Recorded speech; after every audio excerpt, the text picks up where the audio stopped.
We're going to talk about violence as the Democrat rhetoric escalates. We're going to talk about the United States military taking all sorts of actions right now. Bill Jacobson joins us talking about the Supreme Court, Chip Roy, all that and more coming up on I'm Right.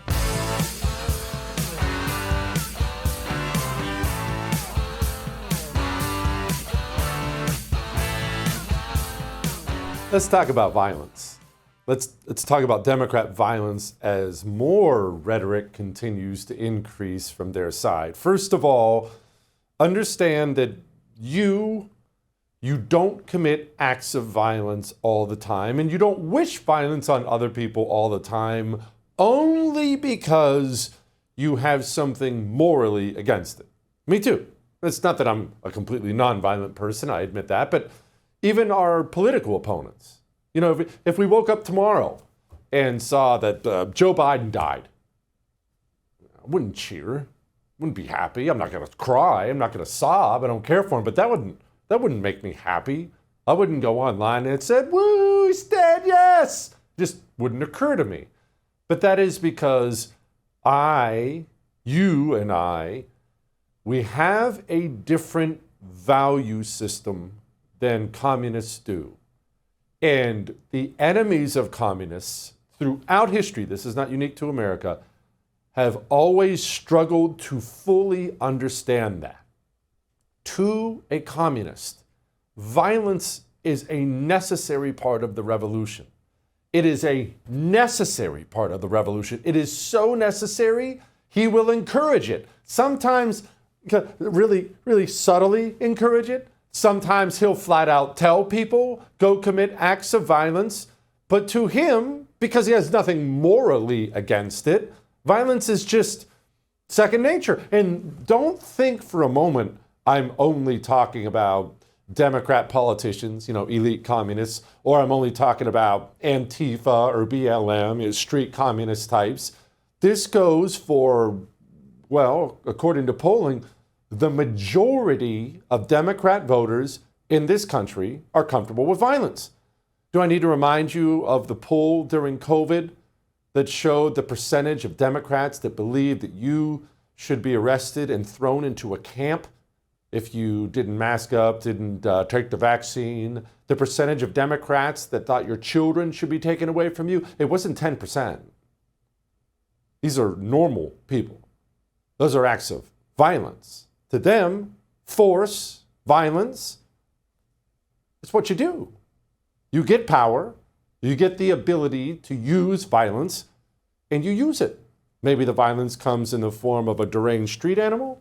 Maybe you've taken control of some government agency, local police force, national police force, whatever it is. When you have the power to physically hurt people in some way, the communist uses that power. Always has, always will. And this is what I continue warning us about on the right. They believe now, because they don't control the government right now, because the Trump administration is making some really solid steps, they believe violence is more necessary now than it has been before. And they are spreading that around, and we're seeing more violence. Now, remember James Comey, former head of the FBI? 8647, what essentially amounts to a subtle death threat, a subtle encouragement for somebody to harm Donald Trump. He knew exactly what it meant. This is not some street animal, some drugged out loser on TikTok, Donald Trump. That's the former head of the Federal Bureau of Investigation. Now let's talk about what happened over Labor Day weekend. Trump disappeared for a couple days. I don't know what he was doing. Didn't matter. But online, on the internet, some weird rumor started that he was dead. Very bizarre, that he was dead. It actually led to a pretty funny exchange between Trump and Peter Doocy. Here it was. Something completely different, but about a big viral social media trend over the weekend. How did you find out over the weekend that you were dead? You see that? No. People didn't see you for a couple days. 1.3 million user engagements as of Saturday morning about your demise. Really? I didn't see that. I have heard, it's sort of crazy, but last week I did numerous news conferences, all successful. They went very well, like this is going very well. And then I didn't do any for 2 days, and they said there must be something wrong with him. Biden wouldn't do them for months. You wouldn't see him. And nobody ever said there was ever anything wrong with him, and we know he wasn't in the greatest of shape. Pretty funny. But let's talk about Tim Walz. Hey, look, we could go a lot of different places with this, but let's talk about what Tim Walz said. Tim Walz is the governor of Minnesota. We have 50 states. He's the governor of one of them. Stood up in front of a bunch of Democrats as that Trump's dead rumor was flying.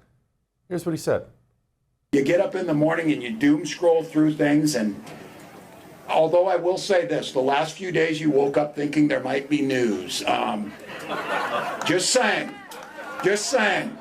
There will be news sometime, just so you know, there will be news. We know what he's saying there. You woke up hoping that Donald Trump was dead. And hey, he is going to die at some point in time. The governor of Minnesota. It's so open now with Democrat voters, street communists, elite communists. And in fact, Mr. Producer, I want you to play that video one more time for me. And this time, instead of listening to Tim Walz, because Tim Walz is a quack, I got that. I want you to listen as the governor of Minnesota wishes death on the president of the United States openly behind a microphone. I want you to listen to how the crowd responds when he does it. Go ahead. You get up in the morning and you doom scroll through things, and although I will say this, the last few days you woke up thinking there might be news. Just saying. There will be news sometime, just so you know, there will be news.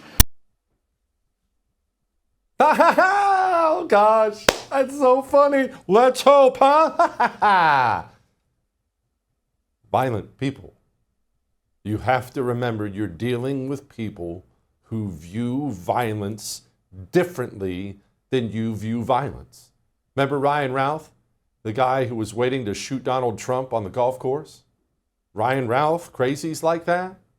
They hear that kind of rhetoric and they act on it. Remember the guy who flew from California to murder Brett Kavanaugh? He heard people like Chuck Schumer threatening the justices with reaping the whirlwind, and you just ignored that as a standard Democrat speech. But the street animals who are okay with political violence don't view it that way. They view it as marching orders. Senator Marsha Blackburn, Tennessee, just had a 22-year-old woman charged with threatening to kill her. They believe, even the average ones, they believe violence is a necessary means to an end. They have been so deluded, so poisoned, their minds so poisoned to believe that the world is coming to an end if Donald Trump remains in power, if Republicans get power. This is the end of all humanity. These are Nazis. These are this. All this apocalyptic language, time after time after time after time, has convinced the average Democrat that now, well, I have no choice but to commit acts of violence. And when their little street animals, when their little pets commit acts of violence, the elite communists then run to cover for them as best they can. That tranny shooter we just had in Minneapolis, that horrible freaking shooting, little Catholic kids, NBC issued a public apology for misgendering the tranny. A public apology. And do keep in mind, speaking of that, what have we talked about? Why do Democrats want your guns? Are they naive? You know, because whenever they bring up gun confiscation, we will, because we don't understand what we're dealing with, we'll hold up some facts and we'll say, well, actually, if you look at the highest gun law states, they're the most violent. We try to point out logic and facts, and we wonder, why doesn't that ever work? Why doesn't that work? Those are facts. Well, stop being naive. They don't care about crime. They don't care about mass shootings. They are very, very okay with violence. What they truly, truly care about is that they can't hurt all of us, that they can't do to us what they see other evil countries doing to their citizens. Remember what Australia did during COVID? We saw testimony after testimony of it. Australia built concentration camps and took unvaccinated people and threw them in them. The free Western civilization country of Australia sent government goons door to door to apprehend people and throw them in a concentration camp. What kind of gun laws does Tim Walz want? When they had a school shooting in Scotland or they had an incident in Australia, they simply made changes. They are just as free as we are. They still have gun ownership requirements, but they have made sure that they don't have these. And since they did those things, they don't have them. We are an outlier amongst nations in terms of what happens to our children, and I refuse to think that that's okay. It's simply not. Oh, he's not worried about the children. He is, however, very, very, very worried about you and your ability to defend yourself. Just remember, there are violent people among us. We call them Democrats. All that may have made you uncomfortable, but I am right. I am uncomfortable that you're still using Pure Talk, or Verizon, AT&T, or T-Mobile. Why aren't you using Pure Talk? Pure Talk, it's one of those no-brainer things. You pay less, okay? Everybody wants to pay less, okay? But what about my service? Pure Talk's on the same network, same towers. Okay, well, what, Jesse, I don't want to switch phones or switch my phone number. Okay, good, keep your phone. Keep your phone number. But I want a new phone. They have that too. Great discounts on new. I just got a new phone from them. Just got a brand new phone from them. Pure Talk is the veteran-led mobile company. There's no reason not to switch. You think it's going to be a pain? It's cake. puretalk.com/JesseTV. We'll be back.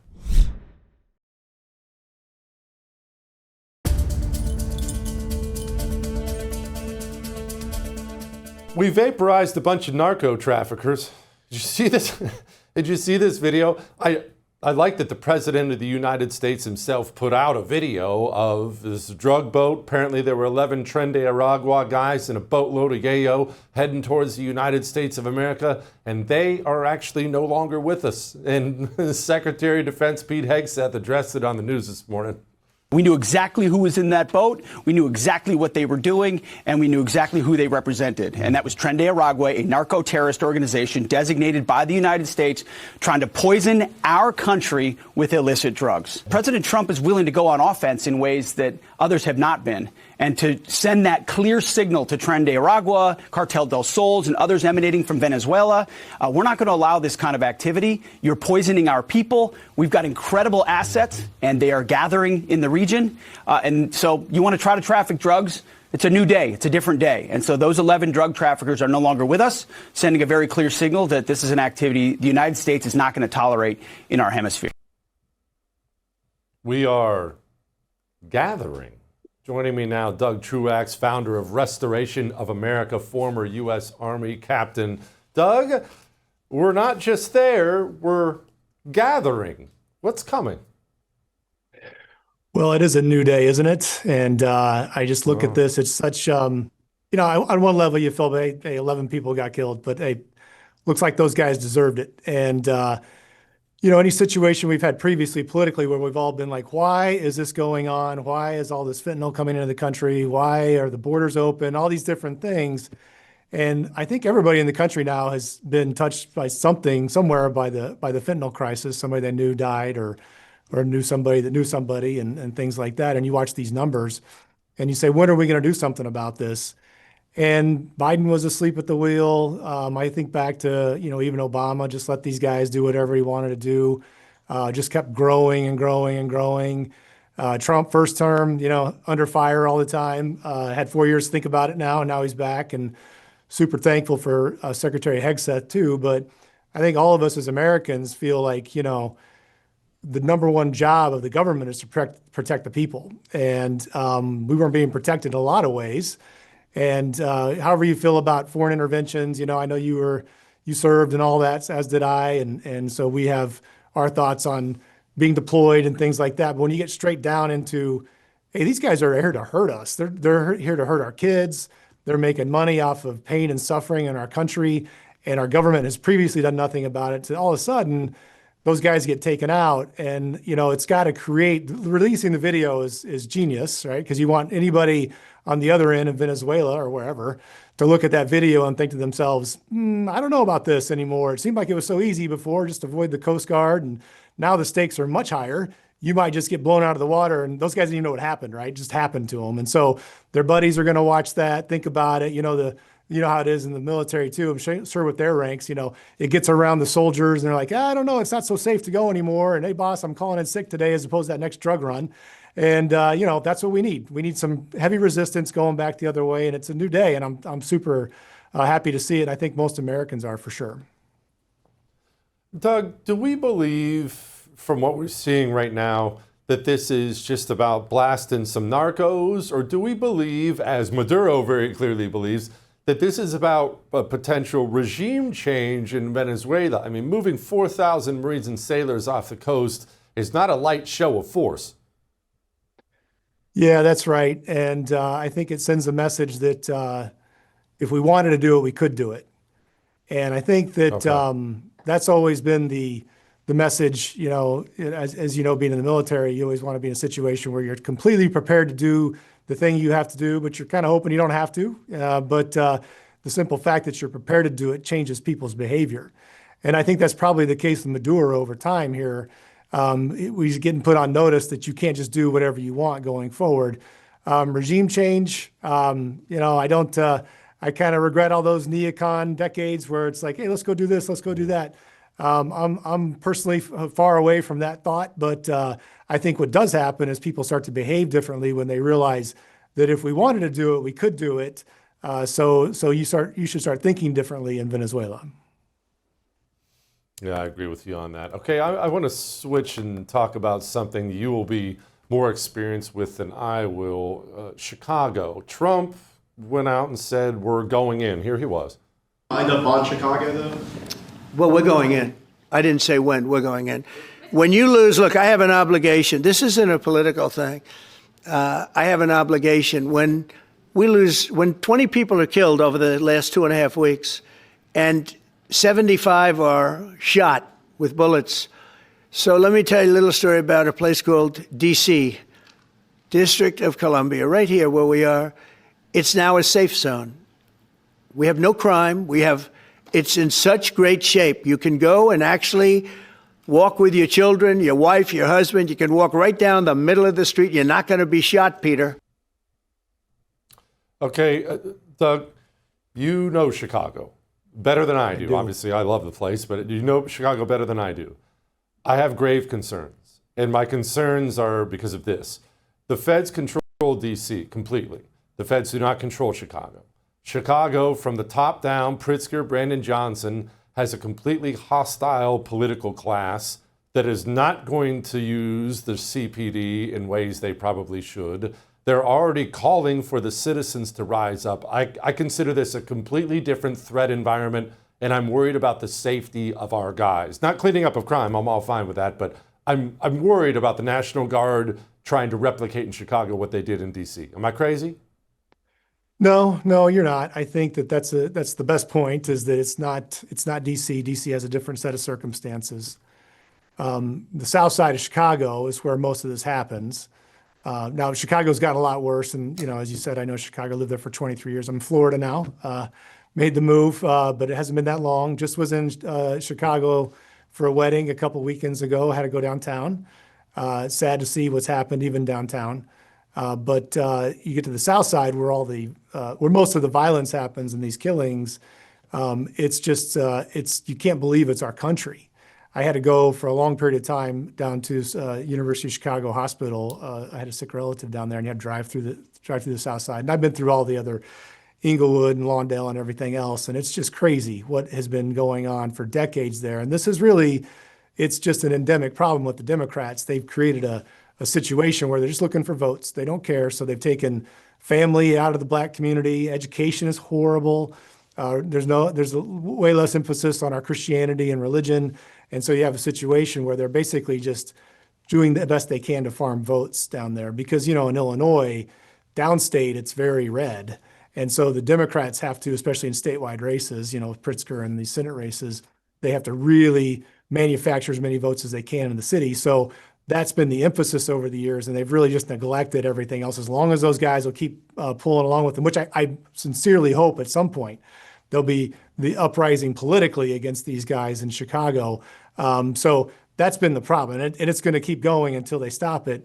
But to your point, though, about having the military there, yes, it's a different environment. I think, though, you could say the South Side is so vast where all this is happening. But if you were very careful about it and very strategic, what happens when you put the uniform people on the ground, it just calms things down. You don't expect them to do any real policing, and it gives the opportunity for the police around them to go after the guys that are kind of in their caves at the moment, right? So that would be the only approach you could get it done. But then you get into like, is there a declared emergency and stuff like that? And I personally, back to what I said in that previous segment about Venezuela, the first role of government is protect the people.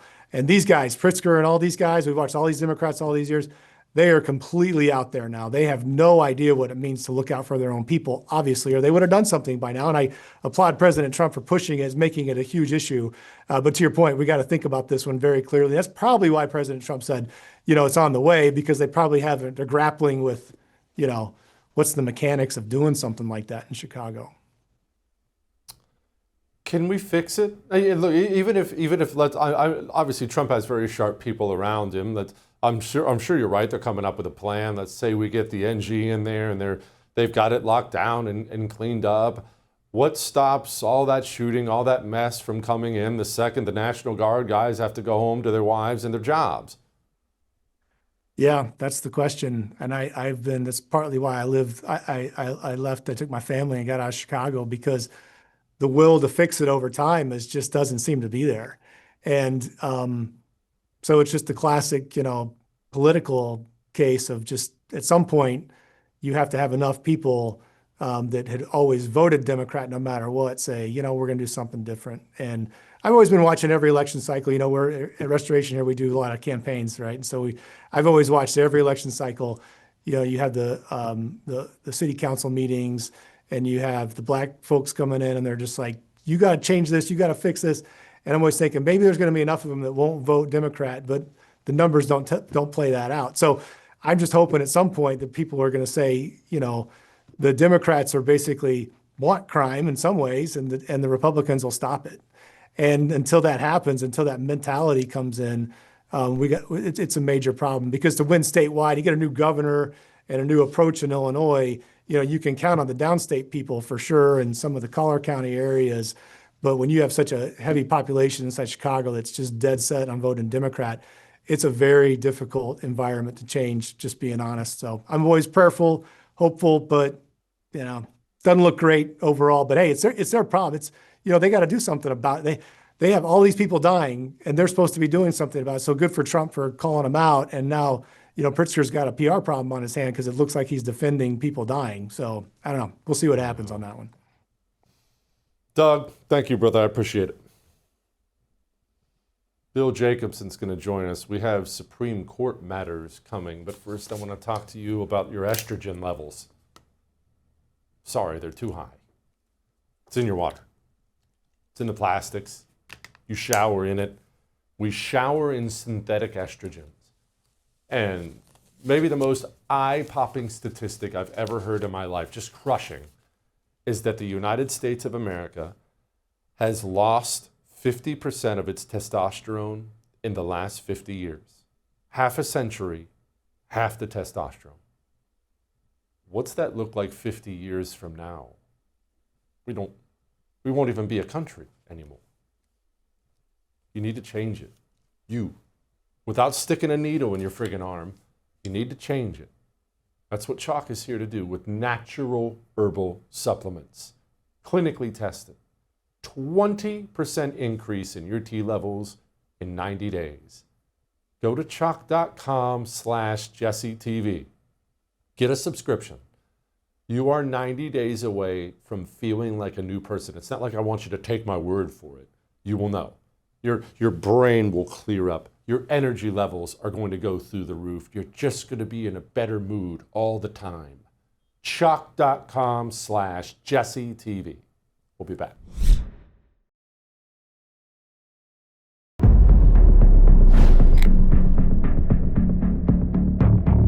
saw the appeals court rule against President Trump's tariffs, but they haven't pulled them off. Like, they're still in place, as I would assume President Trump goes to the Supreme Court to appeal this. What are your thoughts on this ruling? It is an emergency, and we have to, the president has to be allowed to do this. We think we're going to win at the Supreme Court. We are close to a tipping point where we could have financial instability due to these large and persistent trade deficits. So we are trying to head off a crisis.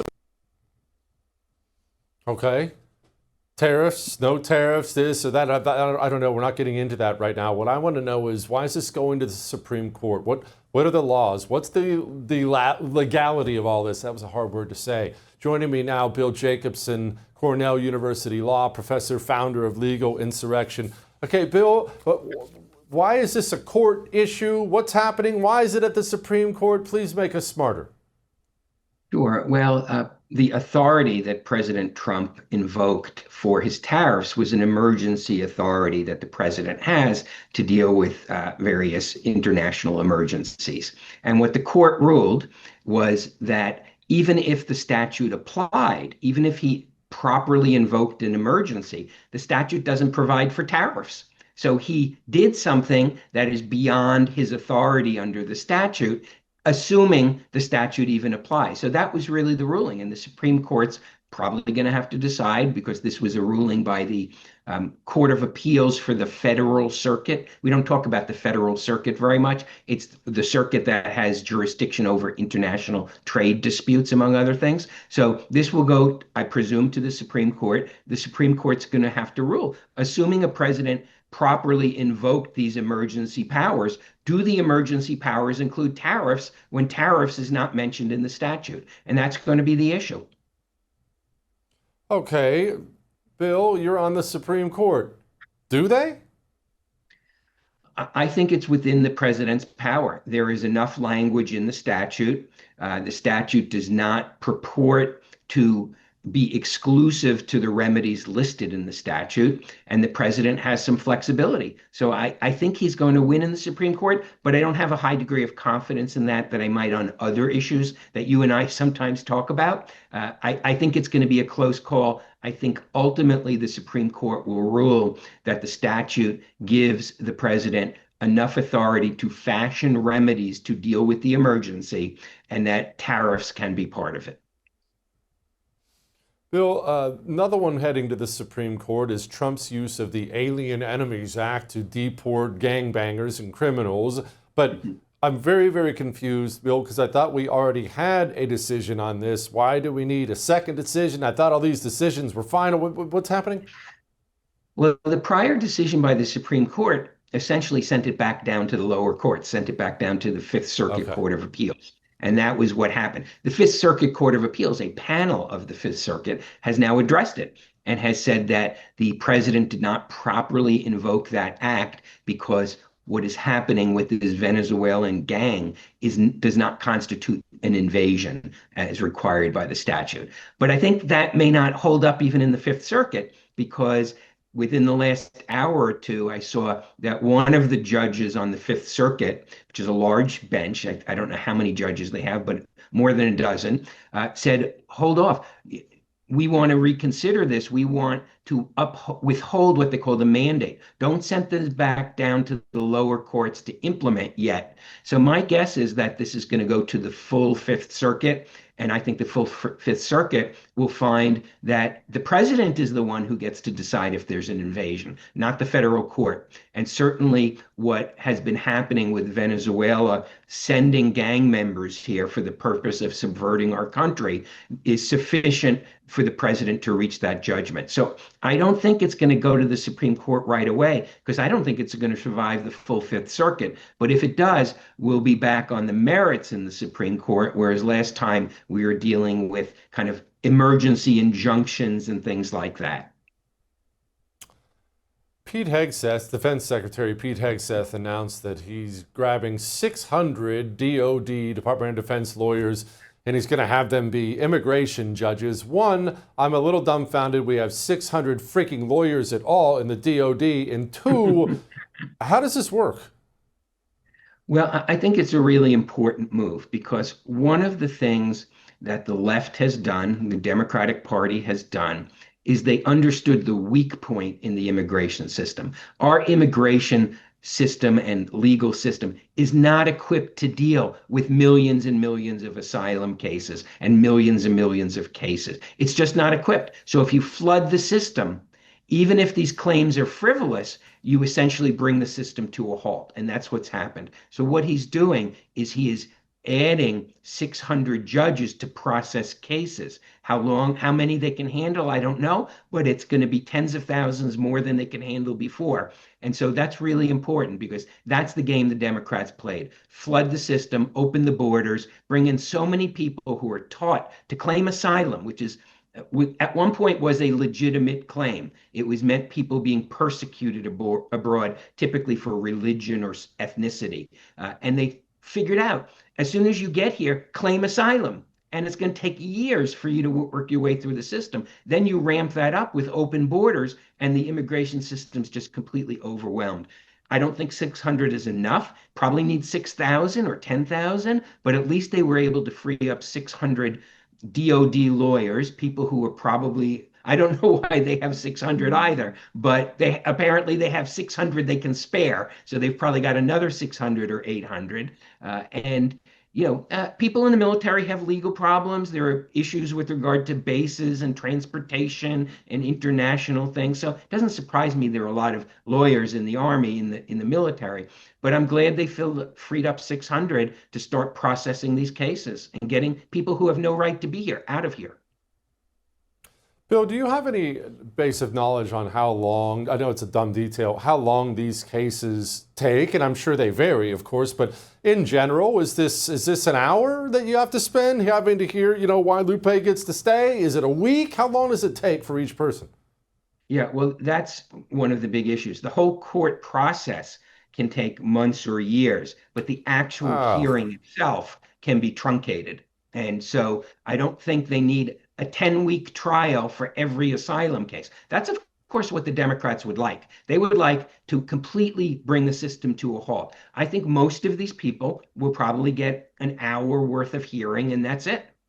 But that's a lot when you're talking about millions of people. You're talking millions of hours of an immigration judge's, time. And that's why the emergency orders and the attempts to expedite people out of the country are so critical and so important. And that's why some of the court decisions getting in the way of that. Of course, we want due process, but are we really going to give due process to 10 million people who crossed the border under Biden? Virtually none of whom have a legitimate claim. We might as well, just set a match to the country if that's what we're doing. So this is a really, people talk a lot about a constitutional crisis. Well, I think we've got a crisis in the immigration system that we are giving people rights who have no right to be here on such a volume that it's essentially shutting down the system. Bill, as always, thank you, sir. Appreciate you. All right. There's a government funding deadline coming. We're going to talk to Chip Roy about it, about how badly we're about to be screwed. Before we talk to him, have you subscribed to our YouTube channel yet? Look, it's free. Put out these little videos, highlights and things. youtube.com/JesseKellyDC. Again, it doesn't cost anything. Just go click the beep. Probably makes that sound. Click the beep subscribe button. Talk to Chip next.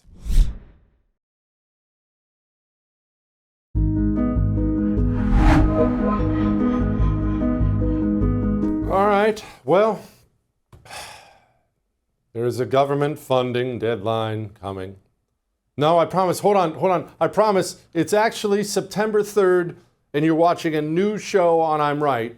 This is not a repeat. We haven't screwed it up. There's a government funding deadline coming, and nobody in the GOP is on the same page, and blah, blah, blah, blah, blah. We all know exactly how it's going to go. They'll run it right up to the deadline, forcing everybody to sign some gigantic pile of crap until we're all bankrupt and our dollar isn't worth 2 nickels. Joining me now, the great Congressman Chip Roy, now candidate for Texas Attorney General. Well, Chip, did I get any of that wrong? Because I'll tell you, I feel like I've seen this movie before.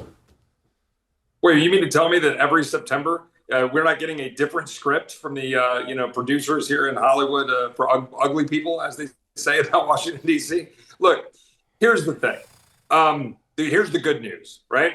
Now that we are 8 months plus into the president's administration, we moved through and got the CR done in March. Now, most of us don't love CRs. Right? Hey, guys, do your job. Get appropriations bills passed. I'm one of those. I think we should do our job. But remember that the problem with the appropriations process, the spending process, we have to go through the Senate, and Democrats in the Senate are crazy. So you got to get 7 votes from Democrats in the Senate to move something through. So that's why we ended up with a CR in March. A lot of conservatives who don't like what we call continuing resolutions that keep funding government at the previous levels, they don't love those things. But let's remember that we have the Trump administration in charge of all of the policies and the execution of those policies in the administration in the various agencies. Why am I giving all this background? Because it is my considered judgment that we're going to need to get comfortable with continuing resolutions being our friend. We do our job in the House. We pass bills that cut spending. We're doing that, not as fast as I would like, not as much as I would like, but we are moving bills that reduce spending. In the end, the Senate's going to say no to that for the most part. We might be able to force their hand on 1 or 2 of them, but probably not. So ultimately, if we end up with a continuing resolution for fiscal hawks like you and me, that's actually kind of a win. Because if we can hold spending at basically the 24 spending levels, then we're holding it flat and we're actually cutting it back in terms of inflation. So we'll see what happens in September. I would ultimately support a continuing resolution at current levels. Because honestly, Jesse, if we passed a 10-year continuing resolution and never came back to Washington, that would probably be a good thing, right? Because we would just hold spending flat for 10 years and we could grow out of it. So we'll see what happens in September. A lot of work to be done, and we got a lot of debates to have in the next couple of weeks. Chip, as you have told us before, because it seems to happen a lot, you mentioned the Senate puts a stop on these things. I don't understand. We supposedly have control of the Senate. Why does the Senate stop any reduction in spending? I understand those dorks in the Senate are not going to cut as much as I want cut. I'm not an unrealistic person. We can't cut anything. Well, we have 2 problems. We have Republicans who pretend to be Republican and who will spend money and fight us at every turn. We had to navigate those Republicans when we were moving the bill that's the reconciliation bill that became the big, beautiful bill, right? So we had to navigate Republicans that wanted to spend more. We held that in check. Democrats, they want to fight us at every turn. So to get 7 Democrats to get to the threshold of 60 under the current Senate rules, you've got to convince Democrats to go along, and they have no interest in working with us. They want to say the sky is falling, that we're taking away benefits from old people and women and all the parade of horribles that they want to put forward, rather than working with us to actually deliver something that's fiscally responsible. So that's what we have to work with. I mean, look, I got to be honest.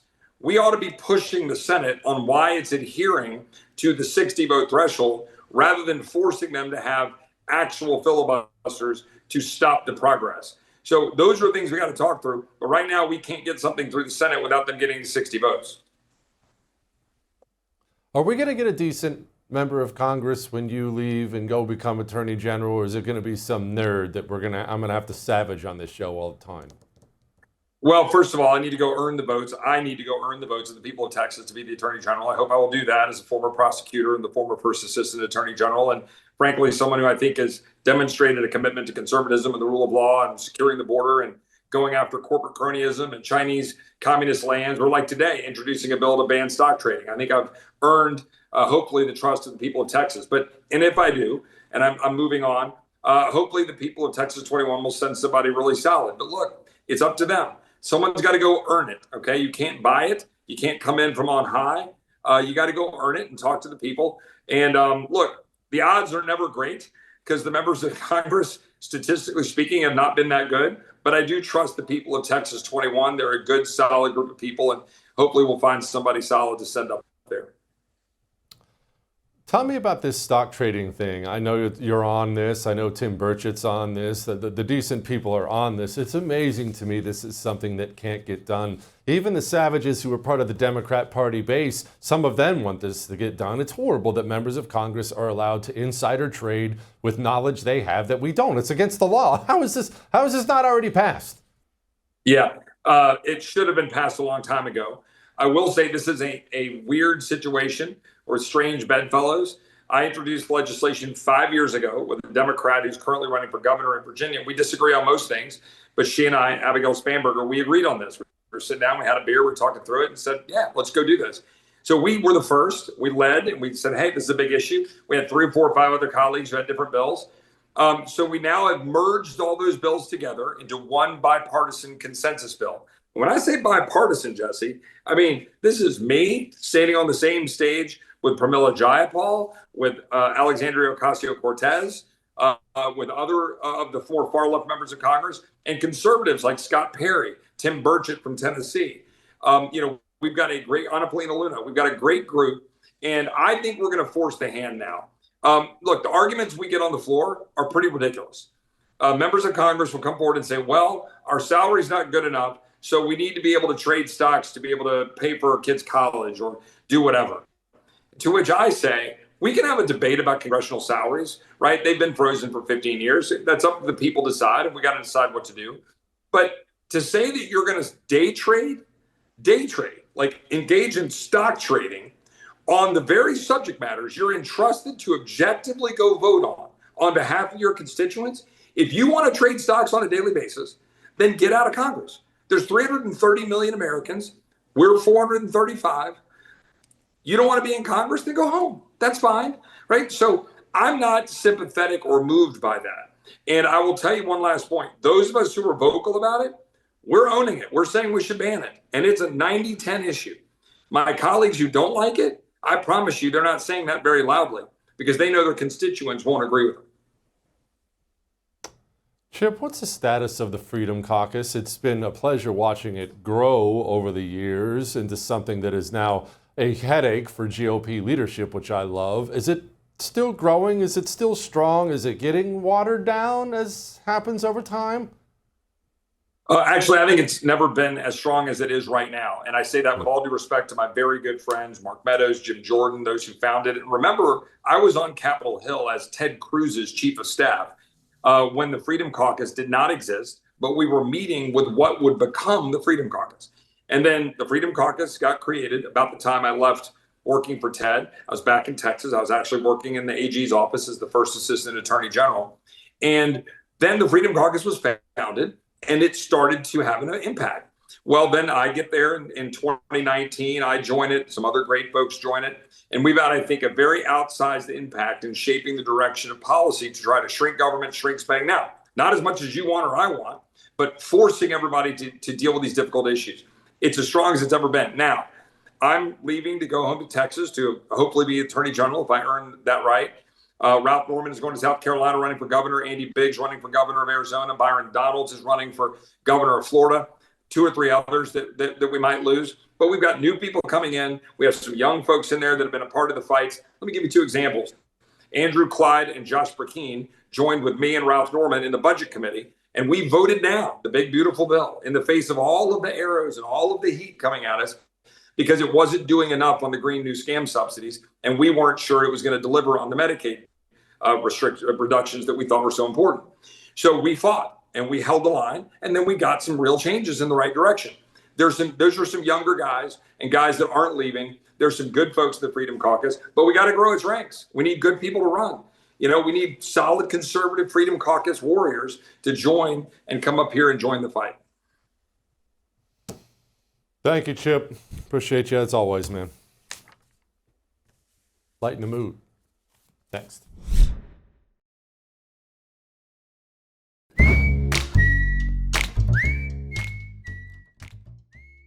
All right, it's time to lighten the mood.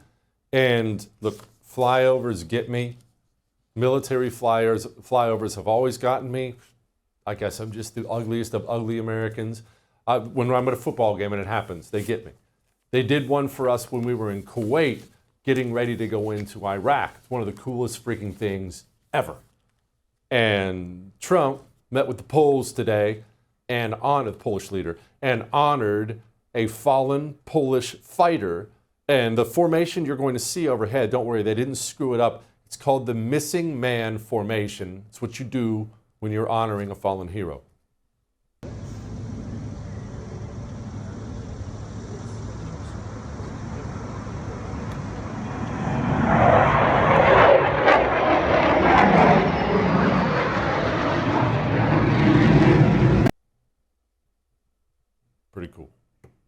see you tomorrow.